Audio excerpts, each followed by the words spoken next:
Hello foodie friends, मैं सबा फिरोज शेख सबस kitchen में आप सबका स्वागत है। मैं आज आप लोगों के लिए बना रही हूँ केक, वो भी बिना किसी मोल या फिर बिना किसी टिन के। तो इसे बनाने के लिए मैंने यूज़ किए हैं स्टील के ग्लास, जो कि हमारे घरों में अवेलेबल होता है। और साथ ही इस केक को हम बेक करेंगे प्रेशर कुकर में। अगर आपके पास माइक्रोवेव या फिर ओवन ना भी हो तो भी आप इस केक को बहुत ही आसानी से बना सकते हैं। तो चलिए बनाते हैं बहुत ही टेस्टी और लाजवाब केक, वो भी ग्लास में। सबसे पहले हम प्रेशर कुकर को गैस पर 10 मिनट प्रीहीट होने के लिए रख देंगे। ये मेरा नॉर्मल 5 लीटर वाला कुकर है। और कुकर को प्रीहीट करते समय इस पर ढक्कन ज़रूर रखें ताकि प्रेशर कुकर के अंदर अच्छे से हीट प्रोड्यूस हो सके। जब तक कुकर प्रीहीट हो रहा है उतनी ही देर में हम तैयार करेंगे केक बैटर। केक बैटर में हम टूटी फ्रूटी ऐड करेंगे। तो ये मैंने 2 बड़े चम्मच टूटी फ्रूटी ली है। इसमें आधा छोटा चम्मच मैदा डालकर टूटी फ्रूटी को हम मैदे से अच्छे से कोट कर लेंगे। ऐसा करने से टूटी फ्रूटी टिन के तले पर जाकर चिपकती नहीं है और बैटर में भी अच्छे से फैली हुई होती है। तो लीजिए, टूटी फ्रूटी को अच्छे से मैदे से कोट कर लिया है। अभी फिलहाल के लिए हम इसे साइड में रख देंगे। और अब एक मिक्सिंग बाउल में केक बैटर बनाने के लिए ये मैंने लिया है 2 बड़े चम्मच दही। फ्रेंड्स, क्योंकि लॉकडाउन का समय है तो ये जो दही है इसे मैंने घर पर ही जमाया है। और साथ ही ऐड करेंगे 3 बड़ी चम्मच पिसी हुई चीनी। अगर आप चीनी मेजर कप से नाप कर डाल रहे हैं तो 1/4 कप चीनी डालें। हम दही और चीनी को हैंड बीटर की मदद से खूब अच्छे से मिला लेंगे। दही की फुटकियां ना रहे और साथ ही चीनी भी अच्छे से दही में घुल जानी चाहिए। आप घोल को इस तरह से फिंगर से चेक करें। अगर आपको थोड़ा सा भी दरदरापन फील हो चीनी का तो इसे और बीट करें। लेकिन मेरी चीनी दही में बहुत ही अच्छे से मिक्स हो गई है। तो अब मैं इसमें ऐड कर रही हूँ 2 बड़ी चम्मच तेल। ये मैं वेजिटेबल ऑयल यूज़ कर रही हूँ। तेल को भी हम दही और शक्कर के साथ अच्छे से मिला लेंगे। एक बात का आप खास ख्याल रखें कि इस केक में तेज महक वाला तेल का इस्तेमाल बिल्कुल भी ना करें, जैसे कि सरसों का तेल या फिर जैतून का तेल। और ये मेरे पास है रोज एसेंस। फ्रेंड्स, मुझे ये रोज फ्लेवर का केक टेस्ट में बहुत ही रिच लगता है, लेकिन आप चाहें तो रोज एसेंस के बदले वेनिला एसेंस या फिर जो भी एसेंस आपके पास अवेलेबल हो उसका इस्तेमाल कर सकते हैं। तो ये मैं आधा छोटा चम्मच रोज एसेंस ऐड कर रही हूँ और फिर इसे भी हम अच्छे से मिला लेंगे। सभी चीज़ों को मिलाने के बाद घोल का आप टेक्सचर देख सकते हैं, बिल्कुल क्रीम जैसा हो गया ये। अब इसमें हम डालेंगे मैदा, लेकिन छान करके। तो ये छन्ने में मैंने आधा कप मैदा मेजर कप से नाप कर डाल दिया है। और इसी में हम ऐड करेंगे आधा छोटा चम्मच बेकिंग पाउडर और 1/4 छोटा चम्मच बेकिंग सोडा। जब कभी भी आप केक बना रहे हो तो उसमें ड्राई इंग्रेडिएंट्स को हमेशा बैटर में छान कर ही डालें। मैदा वगैरह छानने से बैटर में एयर कंडक्ट होती है, जो कि केक को बेक करते समय अच्छे से फुलाने में मदद करती है। तो सभी चीज़ों को छानने के बाद इसे हम अच्छे से मिलाएंगे।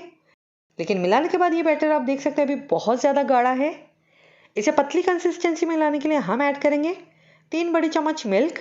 और मिल्क को हम एक साथ नहीं डालेंगे, बल्कि थोड़ा थोड़ा मिल्क ऐड करते हुए मिल्क को हम अच्छे से घोल में मिलाते जाएंगे। इस तरह से आप देख सकते हैं मैंने सिर्फ 2 ग्लास केक बनाने जितना ही स्टफ लिया है। लेकिन अगर आप ज़्यादा क्वांटिटी में केक बनाने की सोच रहे हो तो सभी चीज़ों की क्वांटिटी आप डबल कर दें अपने हिसाब से। ये बहुत ही परफेक्ट रेशियो है। इसमें आपको कोई भी इंग्रेडिएंट्स कम या ज़्यादा करने की बिल्कुल भी ज़रूरत नहीं पड़ेगी। तो लीजिए, मिल्क को मिलाते हुए हमने बैटर तैयार कर लिया है। लेकिन अभी इसमें हम ऐड करेंगे मैदा कोट करके रखी हुई टूटी फ्रूटी।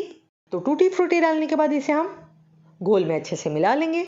अगर आपके पास टूटी फ्रूटी ना हो तो आप टूटी फ्रूटी के बदले अपने पसंद के ड्राई फ्रूट्स भी ऐड कर सकते हैं। बैटर की कंसिस्टेंसी आप देख सकते हैं, ना बहुत ज़्यादा पतली है ना बहुत ज़्यादा गाढ़ी। तो लीजिए, ये मेरा केक बैटर बनकर तैयार हो गया है। अब इसे मैंने बेक करने के लिए ये 2 ग्लास लिए हैं। ये नॉर्मल सा दिखने वाला स्टील का ग्लास है, जो कि हम सभी के घर में होता है। लेकिन इसमें केक बैटर डालने से पहले दोनों ही ग्लास को हम टॉप टू बॉटम ऑयल से ग्रीस कर लेंगे। ग्लास को ऑयल से ग्रीस करने के बाद इसमें हम डस्ट कर लेंगे मैदा। पहली बात, मैदा डस्ट करने से केक जो है साइड्स में या फिर तले पर चिपकता नहीं है। और दूसरी बात यह है कि केक बेक होने के बाद बहुत ही आसानी से डिमोल्ड भी हो जाता है। अब ये मैं दोनों ही ग्लास में आधा आधा बैटर फिल कर रही हूँ। अगर आपने बैटर ज़्यादा बनाया हो तो भी ग्लास को पूरा ना भरें, आपको 1/3 ग्लास ही बैटर से भरना है, क्योंकि केक राइजिंग के लिए ग्लास में जगह भी तो होनी चाहिए। तो ये देखिए, दोनों ही ग्लास में मैंने केक बैटर डाल दिया। अब ग्लास को हम थोड़ा सा इस तरह से घुमाकर प्लेटफॉर्म पर 2 से 3 बार टैप करेंगे ताकि बैटर में से एयर बबल्स निकल जाएं। तो चलिए, मेरा प्रेशर कुकर भी प्रीहीट हो चुका है। तो इस केक को हम जल्दी से बेक कर लेते हैं। गैस स्टोव में जो छोटा बर्नर होता है उस पर मैंने ये कुकर रखा है। कुकर में जैसे कि आप देख सकते हैं मैंने स्टैंड रखा है और स्टैंड के ऊपर ये फ्लैट थाली रख दी है। और इसी थाली के ऊपर रखूंगी मैं अपने ग्लास। एक बात का आप ध्यान रखें कि प्रेशर कुकर प्रीहीट होने पर भट्टी की तरह गर्म होता है। सो आप किचन टॉवल की सहायता से अपने ग्लास को प्रीहीटेड प्रेशर कुकर में केयरफुली डाल सकते हैं। अब हम कुकर का ढक्कन लगा देंगे, लेकिन ढक्कन में से पहले सीटी और रबर दोनों को ही निकाल देना है और इसे हम बेक करेंगे पूरे 40 मिनट के लिए धीमी आंच पर। तो लीजिए 40 मिनट हो गए और ये देखिए केक ग्लास में बहुत ही बढ़िया बेक हुआ है। फिर भी हम केक में नाइफ इंसर्ट करके इस तरह से चेक करेंगे। अगर केक थोड़ा बहुत भी कच्चा हुआ तो चाकू में आपको बैटर चिपका हुआ नजर आएगा, लेकिन मेरी नाइफ स्क्रीन पर आप देख सकते हैं बिल्कुल साफ बाहर आई है।